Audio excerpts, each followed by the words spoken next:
20 living foods, every one of them healing you quietly from the inside, and the modern world threw the whole pantry away. My grandmother kept a cellar that never saw a doctor's bill, crocks bubbling in the dark, jars that were alive. She never once called it medicine, she just called it supper. But everything the white coats are only now discovering, that your gut runs your immune system, your mind, your metabolism, even your skin, the old people knew in their hands 100 years before the first study was written. Fix the gut, and almost everything downstream fixes itself. Today I'll walk you through 20 fermented foods that do exactly that. From the ones you know, to the ones you've never once heard called medicine. Stay with me because number 13 is one almost nobody thinks of as healing, and what it does to the body's furnace is genuinely surprising. And number 17 is so powerful researchers call it one of the most underrated heart foods ever found. Let's open the cellar. Number 1. Sauerkraut. Just cabbage and salt. Leave those two alone in the dark for a week, and one of the most remarkable changes in all of food happens on its own. The good bacteria on the leaf wake up, eat the sugars, and turn the crock into a living food. Billions of probiotics in a single spoonful. Raw kraut carries vitamin C, enough that sailors once beat scurvy with it, and acids that quiet the gut lining. A Stanford study found fermented foods lifted gut diversity better than even high fiber. But the canned kraut on the shelf is dead. Cooked, sterile, worthless. If it isn't cold and it doesn't fizz when you open it, it isn't medicine. 2 spoonfuls with a meal, and keep the brine. It's every bit as good as the kraut. Number 2. Kimchi. Korea's claypot cure. Cabbage and radish fermented with chili, garlic, and ginger into a probiotic wrapped in the most anti-inflammatory spices on earth. It grows bacteria strains you won't find anywhere else, and studies tie it to lower cholesterol, steadier blood sugar, and calmer inflammation. The garlic even feeds the very bacteria you're swallowing, so the probiotics arrive with a packed lunch for the road. A few forkfuls with every meal. Number 3. Kefir. The old drink that leaves yogurt in the dust. Milk cultured with kefir grains, little colonies of bacteria and yeast, into a drink carrying 20 to 60 different strains. Store yogurt has maybe 2 to 7. That's not a small difference. It's a different food entirely. And here's what matters. Kefir's bacteria actually take root in your gut instead of just passing through. It eases lactose trouble, calms an angry stomach, and even reaches the mind through the gut. The mountain people of the Caucasus who drank it are among the longest-lived souls ever recorded. That was no accident. That was habit. 1 cup a day. Number 4. Kombucha, the living tonic. Sweet tea handed to a culture for a week or two until it becomes something the body treats differently. The fermentation makes acids that support the liver and help it carry poisons out through the kidneys. That's the real machinery under the old claim that it cleanses you. But mind the store shelves, most are pasteurized, dead, or drowned in sugar that cancels the whole point. 4 to 8 ounces before a meal as a tonic, not a soda you gulp all day. Number 5. Real yogurt. The plain baseline, not the sugared, fat-free Fruit Swirled cups in the cold aisle. The real thing, strained, full fat, cultured a full day until the bacteria truly multiply. That yogurt shortens sickness and rebuilds your gut after antibiotics strip it bare. And the fat matters. Full-fat cultured dairy carries a fatty acid that fights inflammation, the very thing they strip out to sell you low-fat. 1 cup a day, plain and whole. Strain it thick the old Greek way, pour a little oil over it, and eat it as it was always meant to be eaten. If you've made it this far, you already see the pattern. It's never the food alone, it's the life inside the food. Hold that thought because the next ones are where most people have never even looked. Number 6. Miso, the enzyme factory. In Japan, where folks have eaten it daily for 1,000 years, researchers noticed something. Steady miso eaters had lower rates of certain cancers, even accounting for everything else. Miso is soybeans fermented with a quiet mold for weeks, sometimes years, until they're something else entirely. Rich in enzymes, amino acids, and soy compounds turned into a form the body can finally use. The old rule, never boil it. You stir it into hot but not boiling broth to keep the living enzymes alive. That detail always mattered long before anyone knew why. Number 7.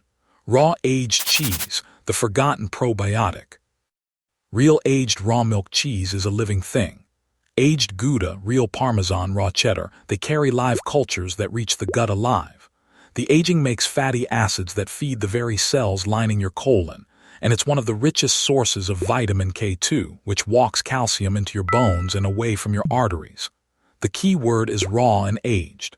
The shrink-wrap processed stuff has had the life cooked clean out of it. An ounce or two with a meal, the way Europe has always eaten it. Number 8. Sourdough bread, the loaf that digests itself. Real sourdough, not the bakery imposter, is grain raised only by wild yeast and bacteria, fermented 8, 12, sometimes 48 hours before it meets the oven.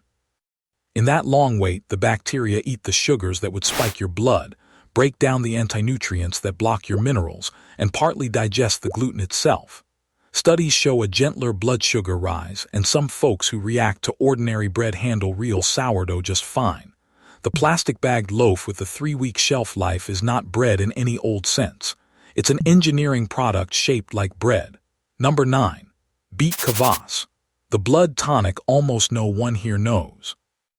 An old Eastern European drink, raw beets fermented in salt water, used across Russia and Ukraine for centuries. And here's where it gets interesting. The ferment concentrates the deep red pigments, powerful antioxidants, while making nitrates the body turns into nitric oxide, which opens the blood vessels and lowers pressure. The old country used it for the liver, for sluggish digestion, for weak blood and poor circulation. And modern science has quietly confirmed every one of those uses. A small glass 4 ounces before a meal. Number 10. Real fermented pickles, not what's in most jars. Here is one of the most important lines in this whole video. There are 2 things sold as pickles and only one does a thing for you. The grocery store pickle is made with vinegar. Fast, cheap, and stone dead. No ferment ever happened. The real pickle is cucumbers, salt, and water, nothing else, left to sour on its own into a living food. That brine is famous among athletes for stopping a cramp cold through a nerve reflex, not simple salt. Read the label. If it says vinegar, put it back. 3 or 4 spears with a meal. Halfway through, and here's the honest truth of it.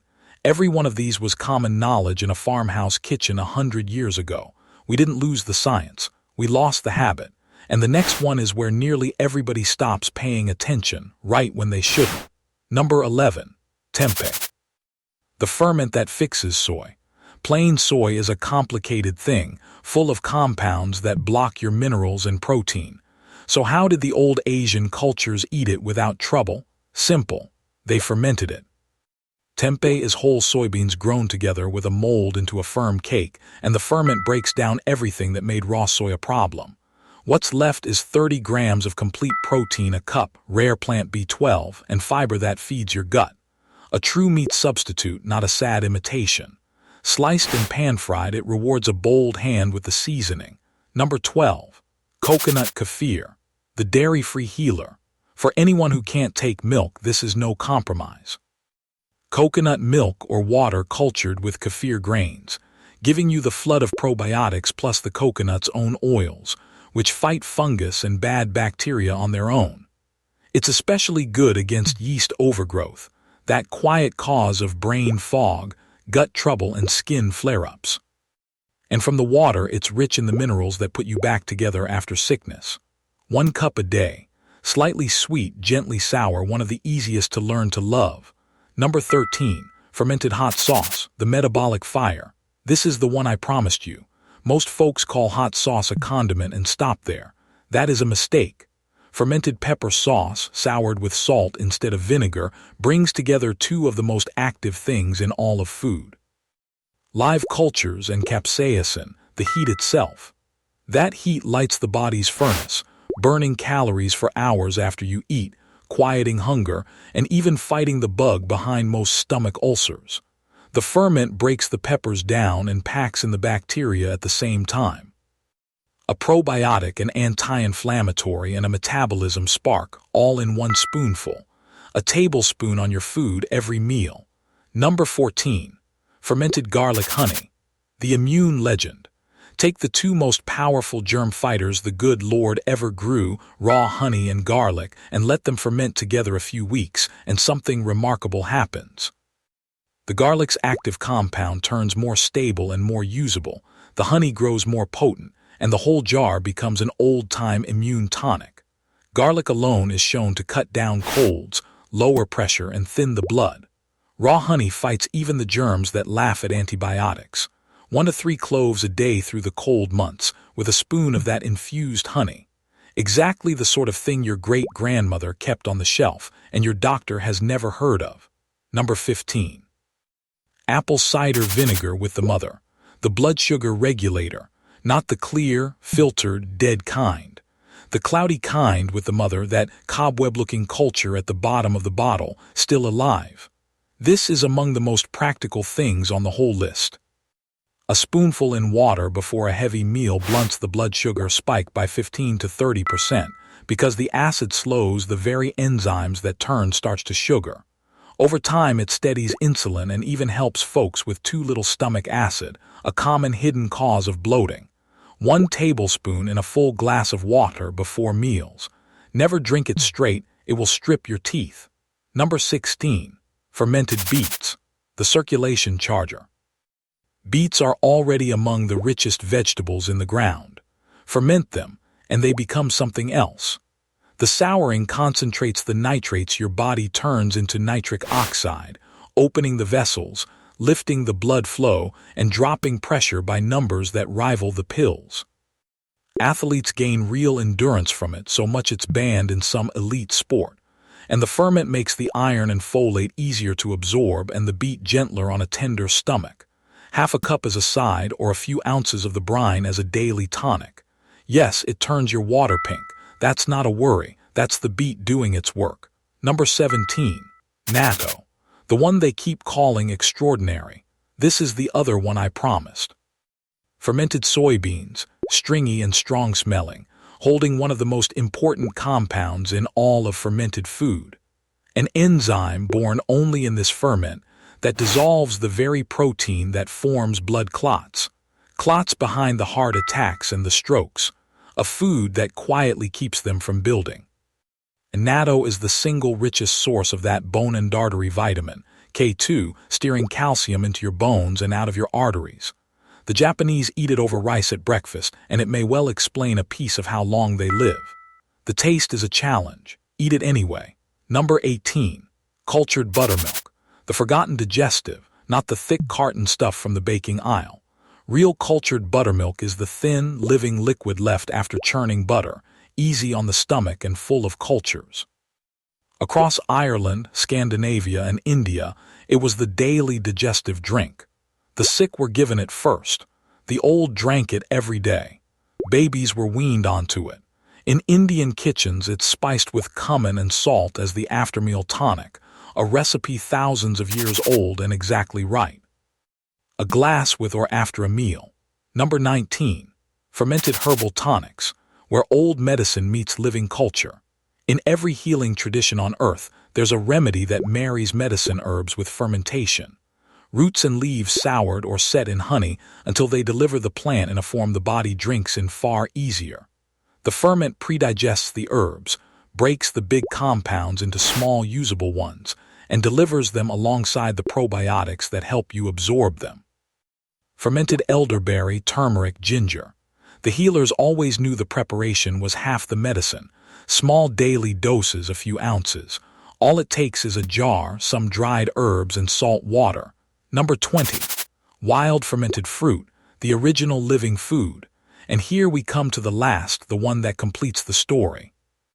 Before a single soul fermented anything on purpose, the fermentation found the food first. Ripe fruit fallen to the ground, souring on its own from the wild yeasts on its skin. Every creature that ever ate fruit, us included, evolved eating it in exactly this half-fermented state, alive with enzymes, its sugars already softened. The old cultures used soured fruit as a digestive and a tonic for 100 small ailments.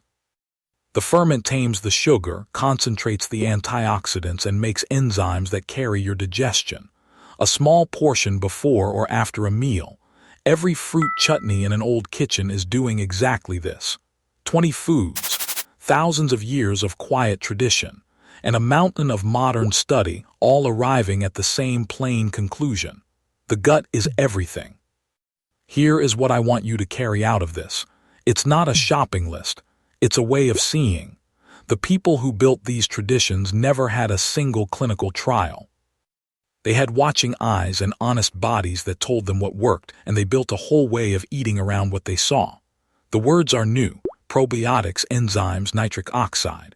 The wisdom is old as dirt, and it's all still here waiting in a jar. But quality is everything, and I cannot say this plainly enough. The real, raw, living food and the dead grocery store copy are not the same thing. One is medicine. The other only borrowed the name. So tell me down in the comments which one surprised you most. Which are you already eating and which will you try first? I read everyone. And if a cellar full of living, healing food is the kind of old wisdom you want more of, you already know where the rest of it is kept. Come sit a while longer. I'll see you in the next one.